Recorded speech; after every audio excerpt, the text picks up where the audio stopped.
আজকে চিংড়ি মাছ ভুনা করব। তো চিংড়ি মাছ ভুনাতে আজকে আমি একটা জিনিস দিব, সেটা অনেকে দেয়, অনেকে হয়তো বা দেয় না। এই জিনিসটাতে অনেক টেস্ট আসে। চিংড়ি মাছগুলো ভালো করে কেটে এখন ধুয়ে ভাজি করতেছি।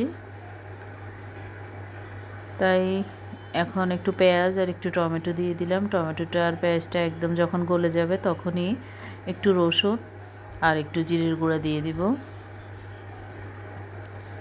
এই তো চিংড়ি মাছটা দেখেন, যখন একটু পেঁয়াজটার টমেটোটা গলে যাবে তখনই আমি অল্প একটু পানি দিয়ে দিব, আর একটু ধনেপাতা দিয়ে দিলাম, আর অল্প একটু সয়া সস দিয়ে দিলাম, সামান্য একটু চিনি আর একটু সয়া সস দিয়ে দিলাম।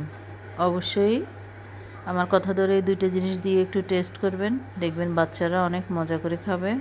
বাচ্চারা তো খাবে খাবে, বাচ্চার বাপেও খাবে। তো অবশ্যই ভালো লাগলে লাইক শেয়ার কমেন্টস করবেন। আল্লাহ হাফেজ।